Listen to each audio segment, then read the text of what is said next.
the lane. 15-10. Touchdown, Chargers.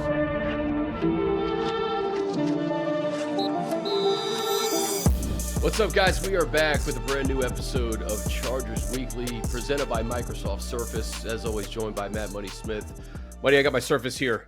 A lot of information from the Patriots game and prepping for the Denver Broncos. And listen, don't you try to one-up me. Come on, let's see Got it. Was just using it a little bit earlier, as a matter of fact. This is where I watch all the film, which I just watched every single snap of the Broncos-Texans game and every snap of the Chargers-Patriots game. I usually go back 2 games. So truly, just finished watching the Chargers defense versus the Patriots offense 2 minutes ago on that thing. And yeah, we'll get into it, but love it. Can't recommend it enough. I've said it for years. I've had that thing for, 4 or 5 years now. Absolutely love the thing. Yeah, same. And we appreciate you guys sponsoring us all season long here on Chargers Weekly. Buddy, I saw you put up on your story the ride into New England, and I feel like that's the perfect setup for playing a game there. It's like the most uninviting place to play for an opponent. The fact that the Chargers could play a 41-38 game in the same season as a 6-0 game where I don't think either team got into the red zone is remarkable. But an AFC win on the road, you will take it any way you can get it.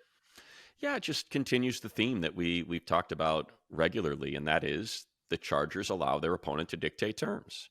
Now, that's one way to look at it. The other way to look at it is they are comfortable with game plans that are applicable to that particular week's matchup. They don't just play one way. It's, okay, we believe in our defense. We believe in our special teams. It's wet.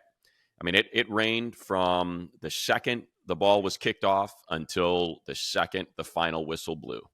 I was going to ask you, the conditions, because Keenan said something like, "Hey, it didn't affect us that much, but it looked like it was coming down pretty good." Oh, it definitely affected him. I think that's Keenan just not making excuses. You know, he's a pro. He's not going to make excuses. It was coming down in sheets. So 10 degrees colder would have been better because you wouldn't have had just the wet. It would have been colder, but it would have been snow, and it probably would have been a little bit easier. I think you saw that with a lot of the drop passes. Now, you can go back 2 weeks, and you still have issues with drop passes against Baltimore and Green Bay, and that is something they got to figure out. Otherwise, they would have had 2 red zone possessions, but a just flat-out drop by Q and a flat-out drop by Parham prevented that from happening. So Parham's would have been a touchdown. He is in stride. He's got 3 steps on his defender. That thing hits him right in the hands between the numbers, and it was just a straight drop. And it's been a bit of an issue now for Parham, really this season. He's, for whatever reason, he was always sure-handed, and it's just kind of left him. But, when you've done it before, it's in there. So you just got to figure out what's going on and why he's dropping all these balls. And because think about Green Bay, that 4th down, turnover on downs instead of extending into Green Bay territory. And it's just become a bit of an issue for Parham. Q, we know we don't have to belabor that. But that would have been a 1st and 10 from the 12. So Justin's receivers are letting him down. That's just and they tell you the same thing. He's making the throws. He's standing tall in the pocket. He didn't take any sacks. They had barely any penalties. They played a clean game, and he didn't turn the ball over. And if you want to, really, the way this thing was 6-0 instead of what I think very well could have been 17 or 20-0 is because of the drops. So I just don't. I wish they would impose their will on somebody else. I wish there was a way, and I don't know what that way is, because I think this is their approach. Okay, this is the type of game it's going to be, and this is how we're going to play, and this is what we think is our best chance to win. And I just feel like just kind of keep the door open for some of these teams on that front. Yeah, I want to talk about the defense because I know Bailey Zappi was under center, and it's not. He was terrible, Patrick Mahomes, but it's a shutout's a shutout in the NFL. Offensively, though, Money, when you're in December, look at all these teams from Philly to even Kansas City in the Super Bowl, San Francisco. They can all run the football. Miami can run the football. And when you're playing December ball and you're trying to get into the postseason, you have to pack a running game. You're going to have to rely on the running game at some point to win you a game. And this has been a problem all season. Take week 1 out of the equation and a big run by Joshua Kelly in Kansas City. for the most part, this running game has been stagnant. And I ask you, what's the most culpable part of this? Is it the running backs? Is it the way the offensive line is run blocking?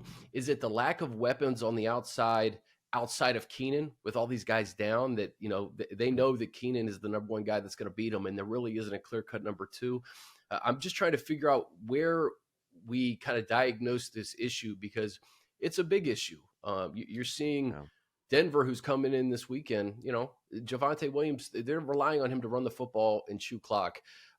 Austin, I don't know if Austin's still hurt, but 14 for 18. Joshua Kelly, 6 for 16, averaging 1.2 yards a carry last week against the Patriots. Not going to get it done.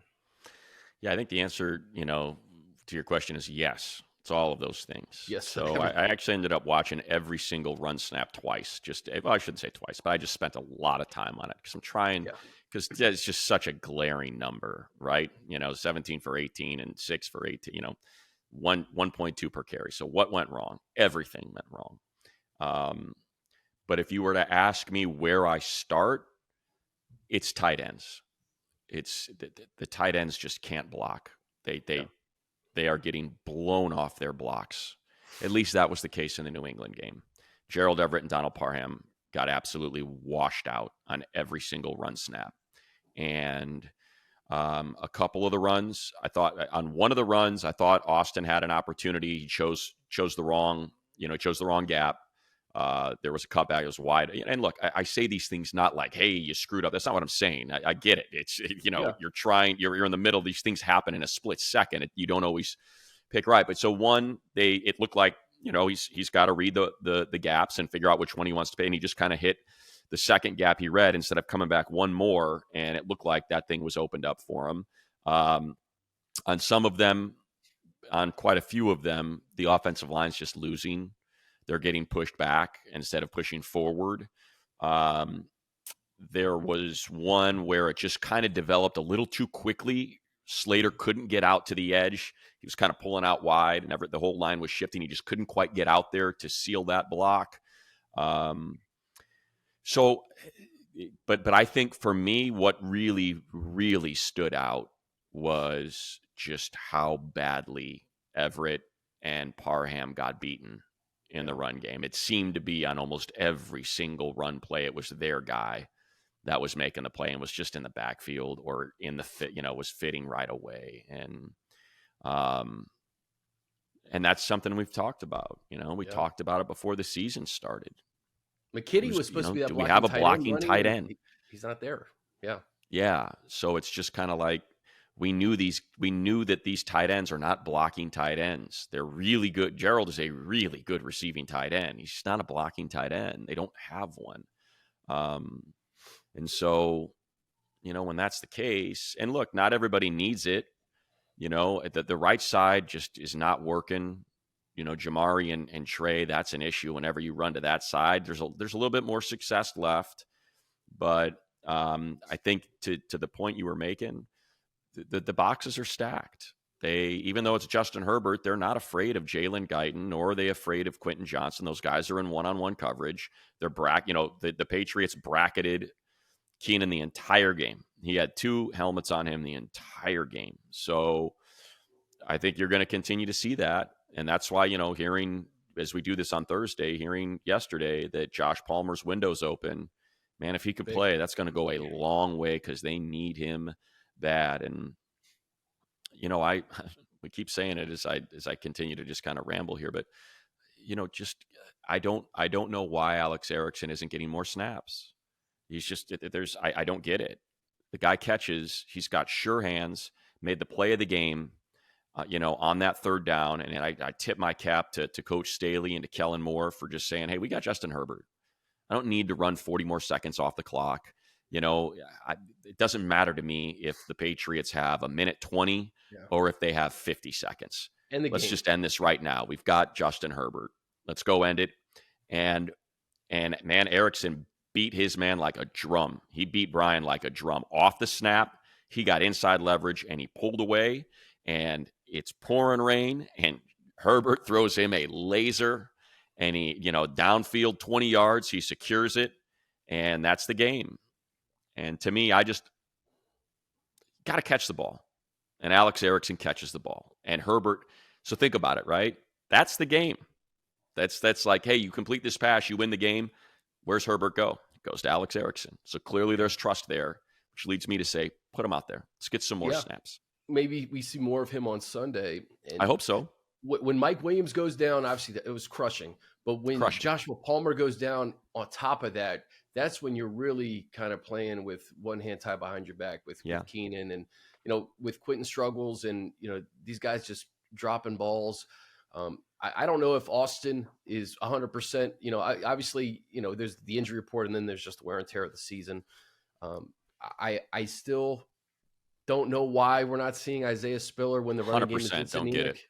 Why? Like, I get trying to earn it during practice, but like, how much are you really hitting as a running back in practice? I saw enough in preseason to say, give this guy. He has 12 carries this year, buddy. 12 carries over 12 games. He's averaging 1 carry a game.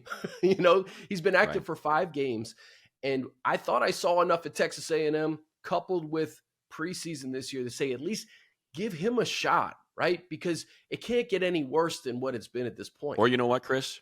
Or cut him. Or cut him. Yeah. Like that's, they cut Elijah Dotson. So, cut him. If it's taking up a space on your roster, what is the point? What is the point of having him on the active roster if you're going to make him inactive every single game day and you're not going to give him an opportunity? Like, that's the whole thing. Like, we don't know what's going on in practice. We don't know if there's a situation with him, behaviorally, if there's something there. Like, there's got to be something, because it does not make sense to carry this guy on the 53 when you're going to make him inactive every week. And when he is active, he gets no touches. He's not a special teams player. So what are we doing? Get rid of it. His former teammate, Achane, as a rookie drafted, I believe, in the same round, looked like the best running back in football because he got on the field for a little bit. And I'm not saying that Spiller's Achane. I'm not saying that. But I saw enough at Texas A&M to know that, hey, they drafted him in the 4th round for a reason. And you can get running backs late who can be very, very productive for you. And I just don't know if 12 carries throughout 12 games is enough to make a determination on a second-year player who didn't play at all last year. Give him a shot, because what do you got to lose? That's why I keep saying, Chris, there's got to be something. There has to be something there. It doesn't make any sense. You mentioned, this last game, 6 carries for 18 from Joshua. What was it for Austin? 17 for 18? 14 for 18. 14 for 18. Why are they keeping him off the field? So I don't know if it's pass protection, if he's not picking up, what they're asking him to do in practice. And it's like, hey, if you can't pass pro, you can't be out there.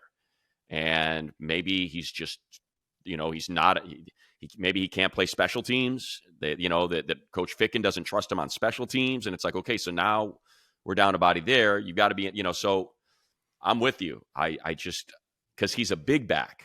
That's the thing, is he's different from Austin. And look, Joshua's a bigger back than Austin, and they're both physically strong. But like, Isaiah's a legitimately big back, 215, 220.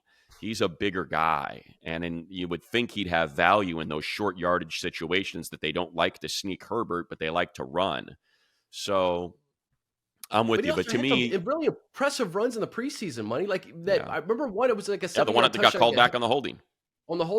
But then he had another 17-yard run, I think, against the Rams or the Saints. I forget which team it was, but there was like 2 or 3 wow plays. Like, this is an NFL running back plays.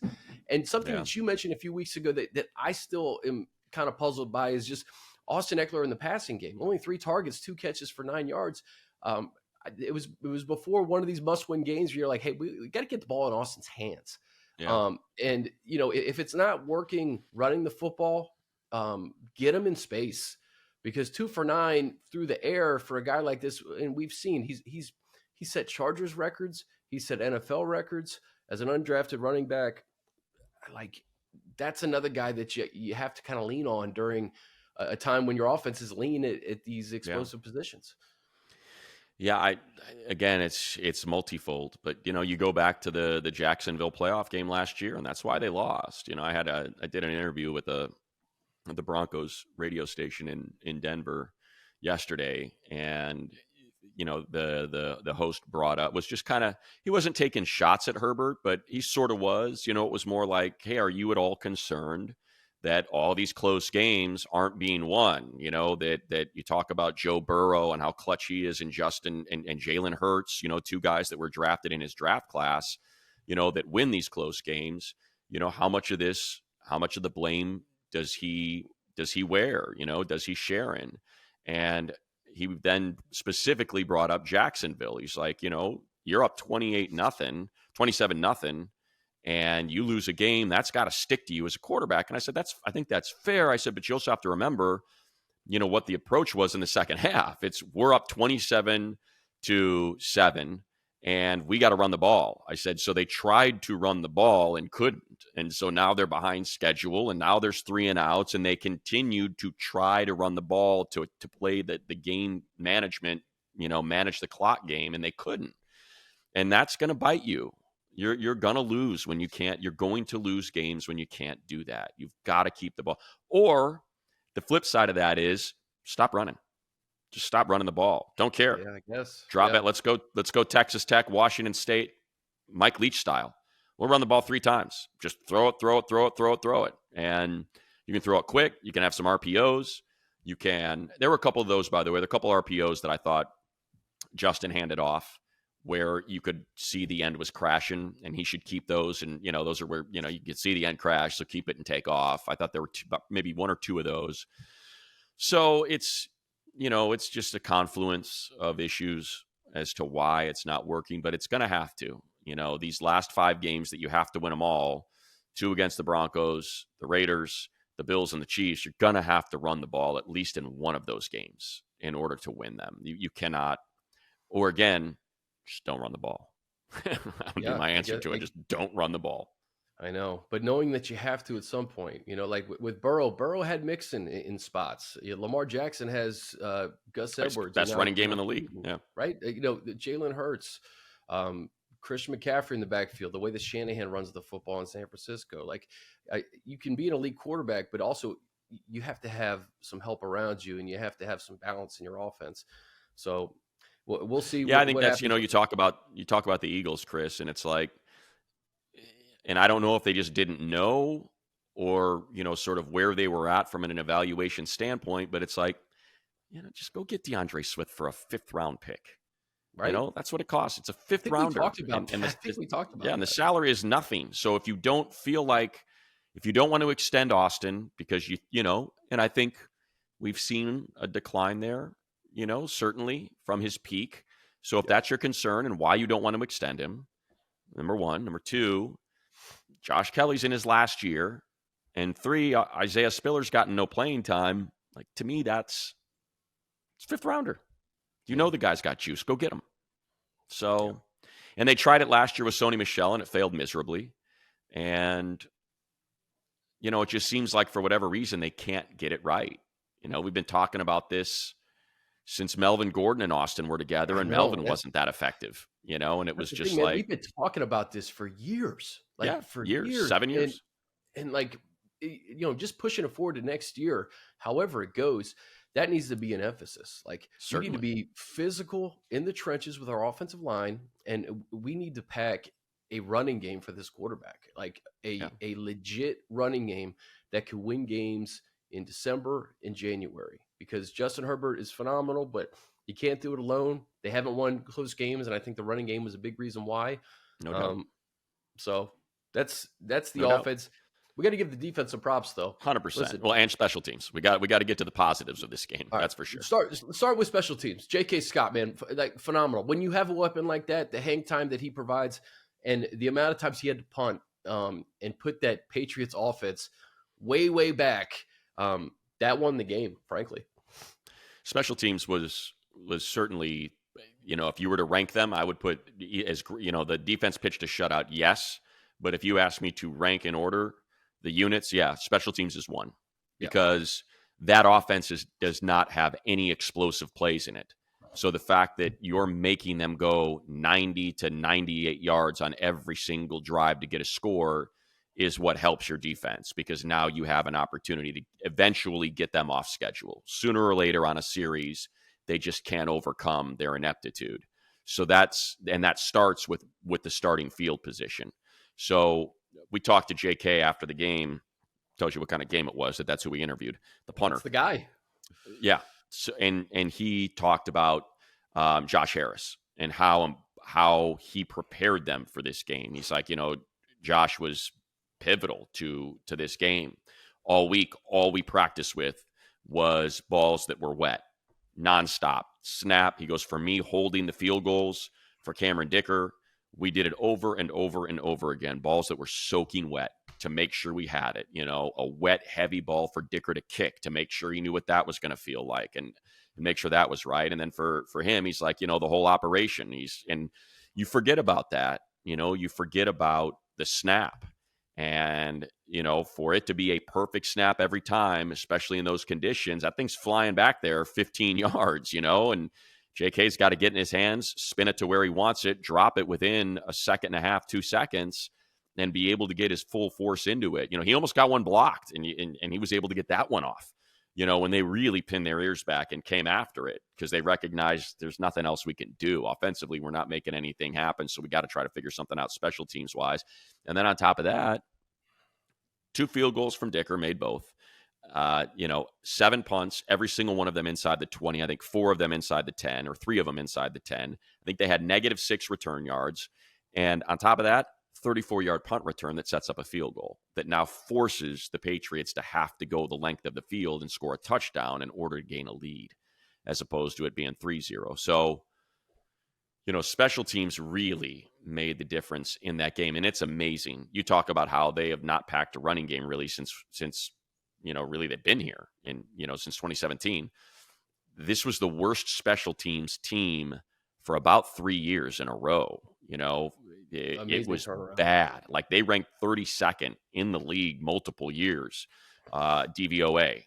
They are now number 1. And I think it speaks to what Tom Telesco believes in when drafting, making sure he gets guys that can play special teams, these young players. Dan Henley was exceptional and has been exceptional on special teams. Nick Neiman should be a Pro Bowler on special teams. To spend money on Josh Harris, to identify and sign JK and Cam, and then on top of that, especially Coach Ficken and what he's done and how well he has done with this unit to make it the best in the league. It's impressive. We don't say Coach Ficken's name enough on this podcast, special teams coach, right. But what he's done to turn around that unit, man, in 2 years has been unbelievable. Remember, he didn't come in with Staley. So, Staley made the decision to bring him in to move on the from second Swinton. year of his tenure as the head coach, and instant success. And the production of Darius Davis, I'm glad you mentioned Darius Davis too, because he's been a weapon for this team. They had a nice weapon in DeAndre Carter last year, who also gave him some flexibility on offense, and he had a really good year. But Darius has picked up and literally ran with it, and it's been awesome. What's it like to call a game like that for you and DJ? Like I said, you've called 41-38. You've called tons of games where there's nothing but touchdowns.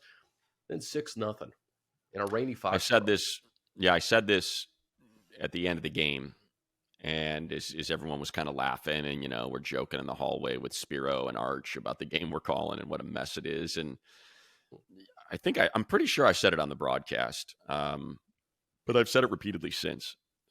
I cannot count how many pretty losses I've called for this team, how many beautiful games that they have played that have ended in a loss. But I can tell you, I've maybe called 3 ugly wins, maybe 3. So I'll take it. I will take an ugly win, and they don't happen often. Pretty losses happen a lot, a lot. They've happened this year. Detroit, pretty loss, beautiful. Herbert ties the score at 38, with 3 minutes to go. Yeah, they lose on a field goal. Game was beautiful. Miami, beautiful. Back and forth, trading punches offensively. Gorgeous game. I'll take it. I'll take 6-0.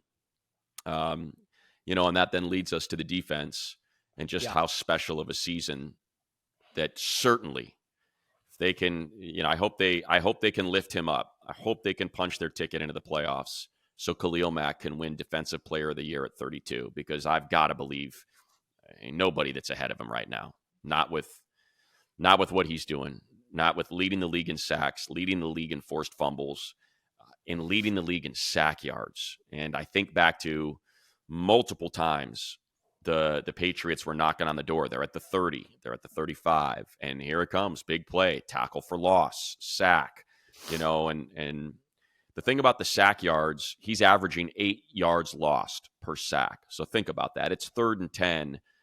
You now make it 4th and 18. You can't go for it on 4th down. You're pulling them out of field goal range, and that has been the case with Khalil sack after sack after sack. He's got 100. I think it's 119. I want to say it's 119 yards lost on his sacks, on his 15 sacks. It's been really, really impressive. And to do it without Joey Bosa on the other side too, because this current tear that he's on, I think he has 2 sacks in each of his last 3 games, and Joey hasn't been a part of that. We obviously know about the 6-sack game against the Raiders. The rookie Tuli Tuipulotu, to have him on the other side, the Chargers, the jury's still out on Quentin. Tuli's going to be a franchise guy. I'm just going to say it now. I think that Tuli's going to be a franchise guy for this team, and he's going to make an impact on this franchise for the next decade. So to have a rookie on the other side, it's a testament to the way Tuli's played to allow Khalil to do what he's doing. And, we've talked about the defensive struggles all year, and, they made adjustments a couple of weeks ago against the Ravens. And like I said, Bailey Zappi, a lot to be desired with that Patriots offense. I thought Ramondre Stevenson leaving the game was a big boost to the Chargers defense, but you can't say enough about the year Khalil is having and kind of how he's helping this team, trying to will this team into playing meaningful football in December money. Yeah, you started it, and I think I'll just pick it up when you mentioned Tuli, and this is something I also said, and because I know CBS showed the graphic during the game of Quentin and how poorly he's performing compared to every other receiver that was drafted behind him. And it's certainly a glaring issue that we hope long-term will be fine. You can overcome it and continue to grow. Your career is not 1 year. But if you want to ding the front office for that selection, well, you better give them their flowers for the next 3, because Tuli is a steal. Will Anderson had a really good game against the Broncos, but Tuli had the forced fumble and the fumble recovery. Tuli's got pressures. Tuli's helping. He's helping Eric Kendricks. That Eric Kendricks sack was a product of Tuli. The Derwin James sack, they had 2 guys jump out to block Tuli, which opened that lane for Derwin to come flying through. So it goes beyond just the numbers for him. So that's your 2nd round pick. Your 3rd round pick, we already mentioned, core 4 special teams player, and I wish he'd be on the field for defensive snaps. I would love to see Deion Henley out there playing some linebacker.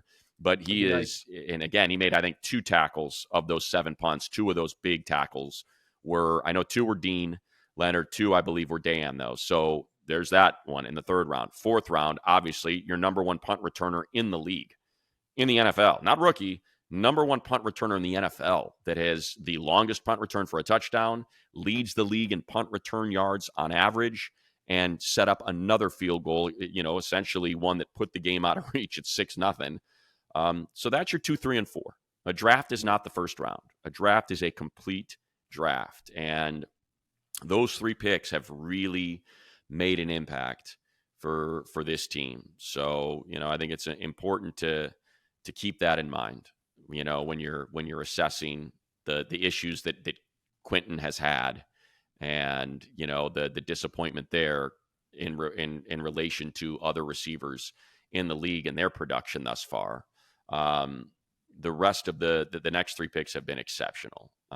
And also you mentioned Khalil, and you scratched it there, Chris, just how important he's been for Tuli. And what Tuli has talked about, having him to bounce things off of as a mentor, someone that's helping coach up his game and develop his game in his rookie season. So his value goes beyond the box score and what he does on the field, considering there's no Joey Bosa and how effective Tuli's been. I think the other part of that too is that we have to mention is how good the interior line has been. Nick Williams with a huge tackle for loss. Morgan Fox has been effective again, rushing the passer from the interior. Sebastian Joseph Day has the most sacks of his career rushing from the interior. So it's really been a collective that's helped to overcome this injury to Joey. And, hopefully he can get back before the end of the season. Hey, just going back to Darius Davis real quick. I'm just looking at a few of these games. So that game against the Raiders early in the season, that was the game where Austin was out. He had a 51-yard run to open up the game, to kind of set the tone for that game. Against the Jets, obviously the touchdown. What he did last week, I mean, those are 3 of 5 wins that Darius Davis has had a direct impact on the game and winning the game. And this is your 4th-round guy, another guy from TCU, coincidentally. And I believe Darius had the best game of any TCU receiver in the national championship in that blowout loss to Georgia. So he's been huge. He's been huge. And, we always talk about during the offseason where, free agency, you don't quite know who the rookies are going to be yet. But a rookie will make an impact on your team.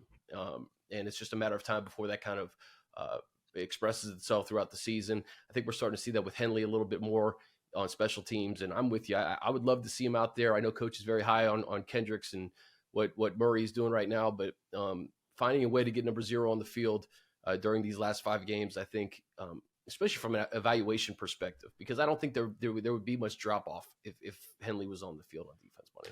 Yeah, and I'm just looking at the numbers with the Broncos. They are a very good special teams unit.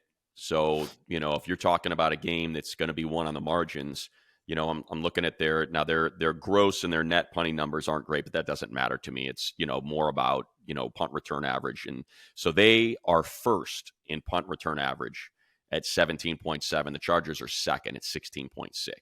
They are 6th in return average against at 6.5. The Chargers are 10th. That's super misleading because it's one return. It's 151-yard return that has skewed that stat. You take that out and they're probably first. But they're 10th at 7.2. So, they're converting 93% of their field goals. The Chargers are converting 95% of their field goals. So special teams is going to be a battle. And it's 2 of the best, if not the 2 best units in the game going head to head. Trying to, provide that little bit of extra push to get a victory. And it's going to be fun. As stupid as that may sound, it's going to be fun to watch those particular units go after one another because they're 2 of the best in the game.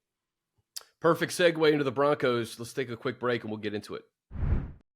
All right, guys, a big thank you to our partner, Microsoft Surface, the official sideline technology provider and laptop of the NFL and the Los Angeles Chargers that provides players and coaches with the tools to succeed both on and off the field. Check out the powerful Surface Pro 9, combining the power of a laptop with the flexibility of a tablet at surface.com. VIP ticket packages for the first ever Super Bowl in Las Vegas are now on sale. And Only On Location offers all-inclusive experiences worthy of the entertainment capital of the world. Ticket packages boast an array of offerings, such as premium seating to the game, epic pregame parties with headline talent, NFL legend appearances, premium drinks and fare, and much more. Visit NFLOnLocation.com or search NFL On Location today. Your football experience of a lifetime awaits, only with On Location. Hey, Chargers fans, you want to eat? Uber Eats now available for in-stadium pickup. Order all of your stadium favorites from your seat with the Uber Eats app. Just set your location to SoFi Stadium, select your favorites, and you'll receive a notification when your order is ready for pickup. There are many mouth-watering options in SoFi Stadium. Let the stadium rumble, not your stomach. Go Chargers. So, Money, the Chargers obviously need to sweep the Broncos to have any shot at the postseason. Haven't swept them since 2010. Just to kind of set the table on this Broncos team, obviously started terrible, 1-5, gave up 70 points to the Dolphins. During that 5-game winning streak, they were a plus 13 turnover differential, which is unheard of. I mean, it's just an insane stat that isn't sustainable. They lost 22-17 to the Texans last week. Russ had 3 picks. One was in the end zone at the end where, they had a chance to win it. And obviously go on a 6-game winning streak. But we know about Sean Payton. We know about Joe Lombardi. This has always been a fierce rivalry, and I think it's ratcheted up a little bit knowing what's at stake for both teams. Yeah, the Chargers got to win out. I got to win out. And the Broncos are darn near close to that as well. And I think you can see how resilient that Denver team is, having started 1-5 and now finding themselves at 6-6. That speaks a lot to the character of that team and the fight in that team. Watching the Houston game back, the running game is good. Russell Wilson looks like Russell Wilson again. He does. He wants to push. I know a lot of people have kind of stuck him with that game manager tag because of what his overall numbers are, what the passing yards per game are, the fact that, there aren't a lot of interceptions. Prior to last week, I think it was 20-4 is what the TD to INT ratio was. Now it's 21-7 after the 3, and he was a little careless with the football, but he's extending plays. He's using his legs. He's their second leading rusher. He's their leading rusher in yards per carry. And he's pushing the ball downfield, and he and Courtland Sutton got something special going. Courtland's got 9 touchdowns, and he's got explosive plays all over the field, and that's going to be a headache. So you're going to want your defense to be connected. It's going to be incredibly important. That pass rush has to get home. They've got to mind the edges. They cannot let Russell break contain, because if he does, you've got capable receivers who are going to be able to break free for some big gainers downfield. So it's going to have to be discipline. And I think it's, just don't let, it's crazy to say because they have a good running game with Javonte Williams, who's looks like he's starting to get back to himself after the injury. Looked like he really had that juice last week against Houston. But I still think just if you can take away Courtland Sutton, Russell has been very focused on him. So let's see if you can take that away and force him to beat you, with other pass catchers. Who do you put on Sutton, Money? Multiple people. Yeah. I don't think you have a lockdown corner on this team. You just don't. So right now, Dean Leonard he's on the injury report. Sorry, he's on the injury report as we tape this. I think with a heel. So I don't know if he practiced on Wednesday or not, but so Mikey would be back out there.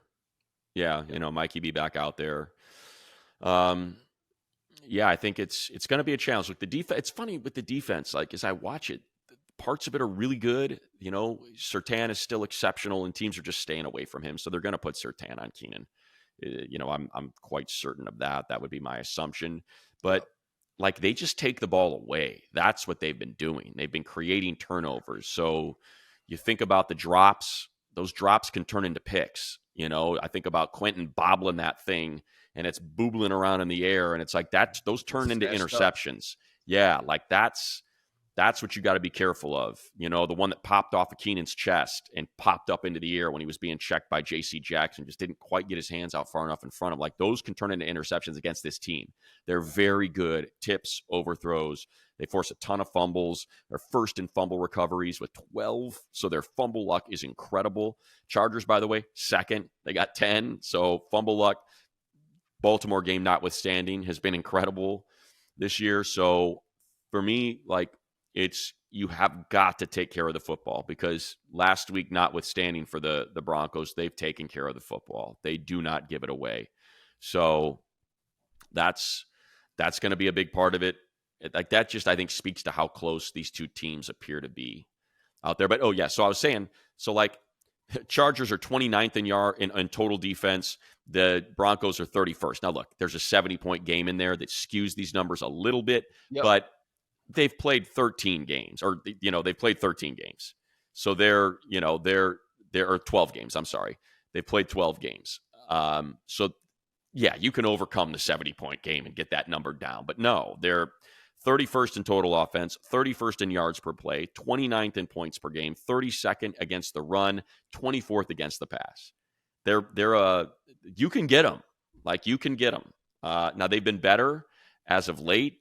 When you go through the schedule and you think about, they held Cleveland to 12, they held Minnesota to 20, they held Buffalo to 22, they held Kansas City to 9, they held Green Bay to 17 on that 5-game win streak.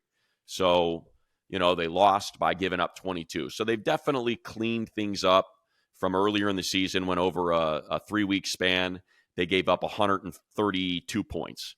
So, that's where the numbers get skewed a little bit. But I do think there's plays to be made out there. We saw that from Houston in that game, that there are plays to be made out there, and you can trust that Justin's going to be able to make them. So we got to figure out who that's going to be, right? If we're just kind of reverse engineering this, we say, okay, Surtain's going to be on Keenan, right? We haven't really found out who the number 2 guy is. It could be anybody. Right. Maybe it's Gerald Everett. Maybe Erickson gets more run, like you said. Jalen Guyton deep. I think the key is going to be Austin Eckler, and it's just finding ways to get him the football and hoping that he's ready to go. And then, like you said, you can run on him. Yeah. Try to run. But who do you run with? Is it going to be more Joshua? Like, that's what, Coach Staley said, that, there's going to be some competition. I don't know what that means. I don't know if that means less for Austin, more for Joshua, or Isaiah comes in the mix too and we give him a run.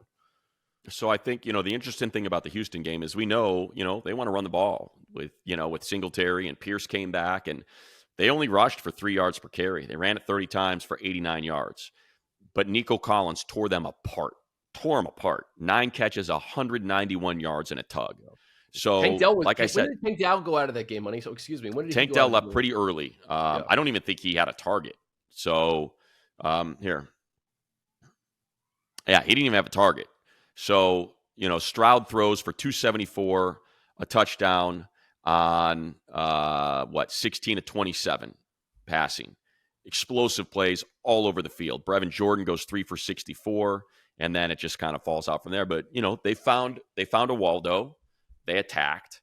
And, they got after it. So that's the thing about the Broncos, right? When you look at it, like, yes, Justin Simmons and Pat Surtain are, the 2 of the best, if not the best free safety and the best corner in the league. You've got to contend with that.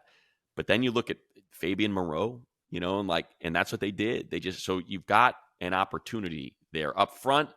They're good at rushing the passer. I don't feel like they're exceptional at rushing the passer. So I think there's plays to be made out there. Offensively, there's a Waldo. His name's Mike McGlinchey. And man, he is leaky. And you saw that last week. And you've seen it every week for the Chargers. Like, that's the one thing that they have been really, really good at. Coach Staley, Coach Ansley, Giff Smith, who coaches the defensive line, they find the Waldo. If it's on the interior, they find it. If it's on the edges at the tackle position, they find it. And they exploit it. And, they exploited it for 6 sacks against the Raiders. And they exploited it last week. Both tackles were leaky, but Khalil really was able to use some speed against Trent Brown. And I think McGlinchey is – Garrett Bowles had a nice year, but you can get McGlinchey. You can get him. So I think that's what you're going to try to get after. Stay away from Surtain. Make sure your receivers, whoever's opposite, who's being covered by Monroe or, by Moreau, just attack there. And, I would please keep it away from Baron Browning. My gosh, guy's a nightmare whenever he plays the Chargers. Keep it away from him. He's a force. Russ had a really good game against the Chargers in Week 18, and I think the one touchdown that the Broncos had in that Monday night game was the Dulcich wide open. But Russ entered Denver thinking he was something he wasn't, and Sean Payton has brought him back down to earth. He's playing, I think, largely how he played in Seattle, where, for the most part, mistake-free. Not a game manager, but knows when to make the right decision. Right? Yeah, similar. Yeah. He's pushing the ball downfield. He's extending plays. He's doing his pirouettes. He's running the ball. He's back to doing all those things. I do think, Chris, and look, I don't like Sean Payton. I just put it out there. I'm just not a fan. I don't like the way he handled when he's at Fox and he's got people, because I know he's got people. I know I worked with him. I know some of his people in the media, that are not breaking news, but sharing stories about how much Coach loves living in Southern California, but he'd love to get back into coaching. It's like, yeah, we can connect those dots, you idiot. We know what you're saying. Hey, Chargers, fire Brandon Staley. I want to coach the Chargers. And it's lame. Yeah. And I hope Brandon sticks it up there, in both of these games. I really do, because it's not cool. That is not the way you operate when you're a head coach in this league, and there's only 32 of these jobs, and you know how tough it is to win week in and week out. So, I'd like nothing more than to truly have him humiliated. I'll be honest. I do not like him. On top of that, the stuff he said about Nate Hackett, not cool. No need to do that. Which is why I was so ecstatic that they started out 1-5 and had hoped they would finish 1-16. But you got to give him his credit. He was able to keep them focused, keep them believing. He got them back onto his path. He's a good coach. I'm not going to argue that. However, and I bring that up because I want to make sure I say this. I'm not saying this because I'm not a head coach in the league, but I think you see the Jets and you see what the Broncos were last year. It's clear that Nate Hackett has got issues calling offense. Clearly, he has got serious issues calling offense. So I think it's important to point out, maybe was there some of Russell Wilson issues there last year? Yeah, but I think it's also important to point out, look at this Jets offense is, it's an embarrassment. And that's Aaron Rodgers' fault, and that's why Nate Hackett ended up in Denver because I thought they were going to trade for Rodgers. And that's why Nate Hackett ended up in New York because Aaron Rodgers wanted him, and he's not a good play caller. And it's affected both of those teams. So I'll be honest, Chris, I'm not that surprised that Russell Wilson's bounced back. He's a good quarterback. He's a really good quarterback. So to think that his career was over, I thought was just a little crazy. Money, the other layer to this is the Joe Lombardi layer, who spent the last 2 years with the Chargers. Obviously knows the personnel of the offense. Most of it is the same. And, obviously is probably aligned with Peyton in those meetings about what he has seen from Herbert and the offense and the defense. He's been in that building for the last 2 years. Yeah. How much do you think that will impact the game? Because the Chargers also know Joe Lombardi. Yeah, I don't think it impacts it at all, really. I think there's, a familiarity, but I think when Kellen came in, he had said this, that offense is so similar. So many teams share concepts and plays, and you can watch film and know exactly what most people are doing. Now, I think what you're talking to, and I shouldn't say it's not going to impact, you're talking tendencies. When plays break down, this is where he likes to. But I think most people, again, can see that. They watch the film and they can assess that themselves. Peyton I said always like Joe. I thought he said, what? You know what? The film is the film, right? Because they asked him about Joe Lombardi, and he said exactly what you said. Yeah. So that's I'm not trying to steal it from them and pretend like I didn't hear that. I didn't. But to me, it's execution, protecting the football. The offense is the offense.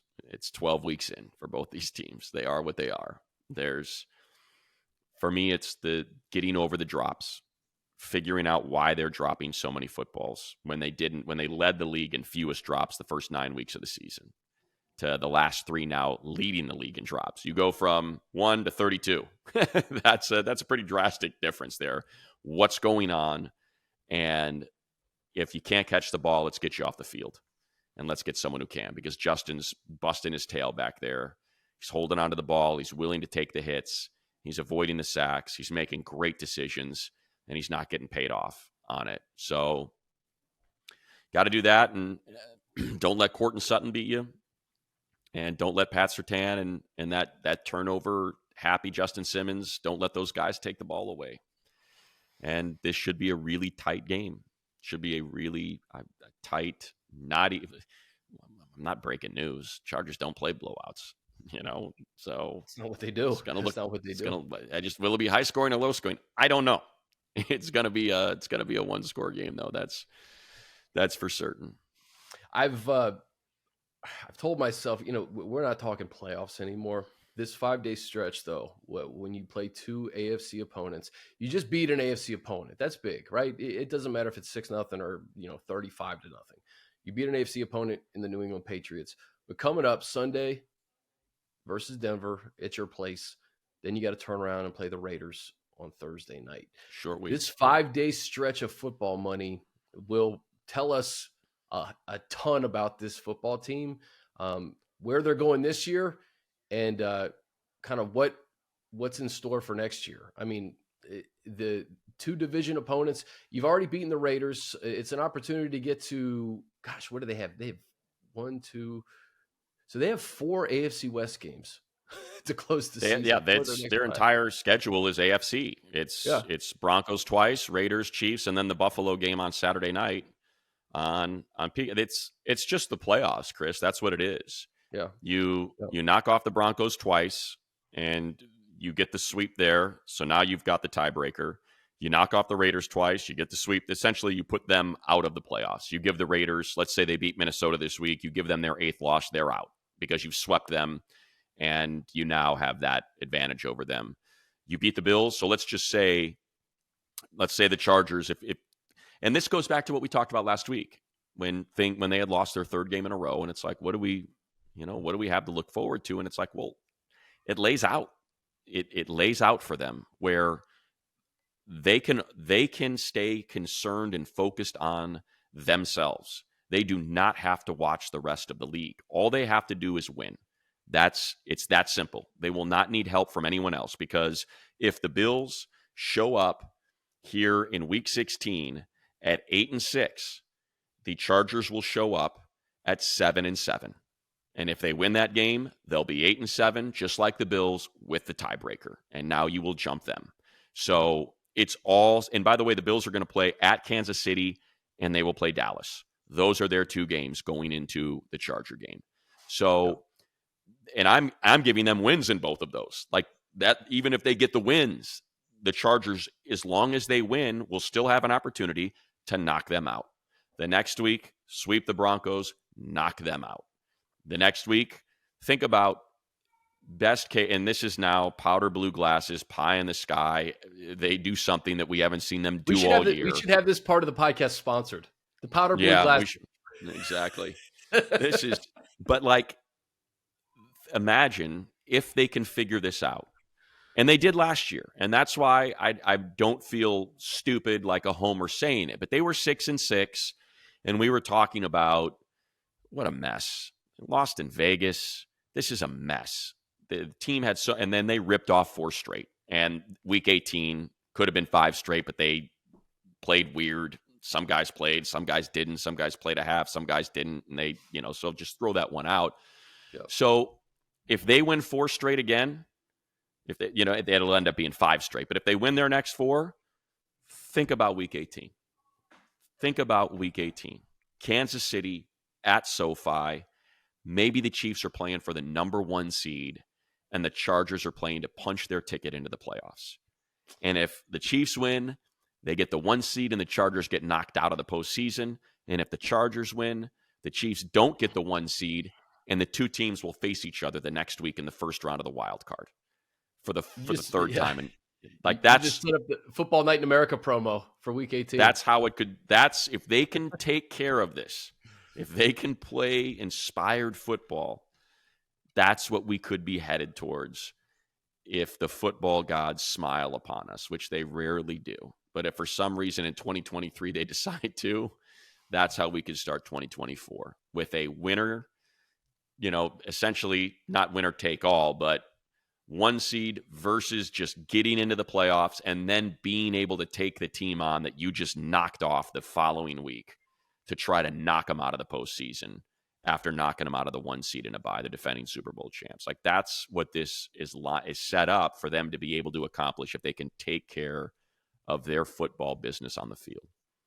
And it would be even more impressive than last year because during that winning streak, you beat Nick Foles, you beat Malik Willis and Ryan Tannehill, you beat Baker Mayfield as a Ram who was there for like a few weeks. This version, you'd have to beat Russell Wilson twice, 1 on the road. You'd have to beat Josh Allen at your place. You'd have to beat Patrick Mahomes week 18. Exactly. With Aiden O'Connell sprinkled in on a Thursday night. So, I mean, that would be a heck of a way to close the year. Yes. And and you said it. You're asking to do it beyond the quarterbacks, division opponents. Yeah. You've got to beat 4 division. You've got to win 4 division games. Not easy. The odds are not, look, I'm not kidding anybody. The odds are not in their favor. They split with the Broncos almost every year. They've been splitting with the Raiders almost every year lately. The Chiefs have had their number year in and year out since Patrick Mahomes became the quarterback. I think they have 3 wins against him. And one of those was a Chiefs arresting everybody last week of the year. So I understand. But at the same time, I also understand this. The Broncos were 1-5. The Raiders have already fired their head coach and their offensive coordinator and are playing a fourth-round rookie quarterback.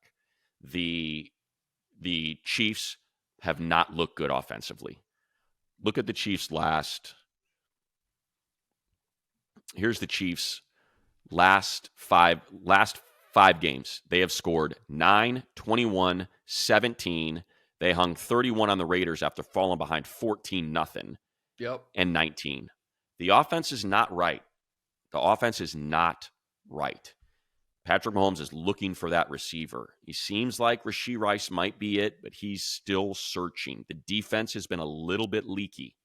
It's gotten a lot more leaky than it had been. So they can be had.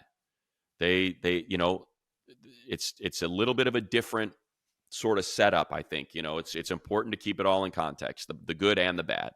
The bad, you split with them, and the Chiefs have had your number. The good, his teams don't look that great.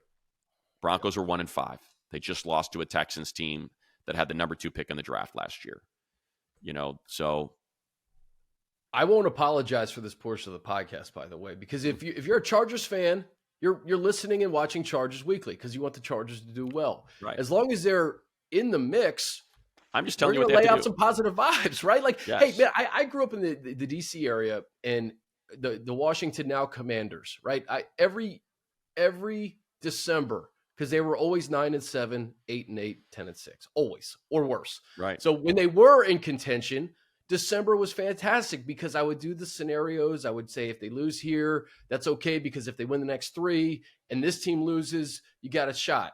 Now, you don't want to be in that situation more times than not, but This is where we are. They're still in contention, and until they're not, we can lay out some scenarios, give some people some hope. Yeah. No? And look, I'll finish on this. The point that I'm making is we thought, like always, that the AFC was going to be this buzzsaw, and you had better be able to keep up. And it's anything but. Every team has been sucked back to earth and has issues. Pittsburgh is starting tonight as we record this podcast. We got a Mitch Trubisky against a Bill Belichick defense, 7-5 Steelers team. Yep. The Cleveland Browns just played Joe Flacco, who looked old and slow and got blown off the field by the Rams eventually in the second half. The Colts, like the teams that you need to be worried about are the Colts and the Texans. And thankfully, they all play each other. The Jags, who now have no Trevor Lawrence, the Colts and the Texans are going to close the season by playing each other in this round robin for the AFC South. Like, there is no Joe Burrow. Is Jake Brown and Kurt Warner? We don't know. That's we'll what I find mean. out. Like, the Bills are 6-6. So the only point I'm making is you don't have to have heartbreak because you were 4-7 and you went on that 3-game losing streak because you lost to Tennessee in week 2. All they have to focus on, the Chargers, is this week. And if they win this week, all they have to focus on is next week. They don't need any help. They can punch their ticket into the postseason on their own by winning out, even though they were 4-7. They can still get into the postseason on their own volition without other teams falling out. All they have to do is win. And I think that's got to be a much more comfortable position for Brandon Staley and his staff to be in. Guys, don't worry about anything. The playoffs are still there. It's still a very real that is still a very real outcome of this season. You just got to win. We just had to get to 10 wins in a different way. That's all. So let's go get there. Let's go do it. Sunday, Chargers, Broncos in a quick turnaround. I imagine we're going to have to tape Chargers Weekly early next week, maybe on Tuesday, right? Well, I would guess we'll leave probably a little bit later on Wednesday just because it's a Thursday night game, so I can't anticipate that we're going to be leaving before noon. My guess is we can bang this thing out on Wednesday morning. Okay. And maybe we'll have a better idea of the injury report. We want to get you guys. Chris, we can do it on Thursday. We can do it from the hotel room on Thursday. I want as many people listening to this thing as possible, though. So that's true. Nice. So let's go Wednesday. We'll do Wednesday morning. We'll do Wednesday. Get them ready. Live on the pod. Get you ready, and hopefully it's coming off a big win against the Broncos, and better this be game, gets you to 7-7 if you beat the Raiders. But, it better be. I think we laid it out nice, man. Anything else? All good. All good, man. All right. Enjoy the game, guys. Say hi if we see you at SoFi. For Money, I'm Chris. We'll see you next week.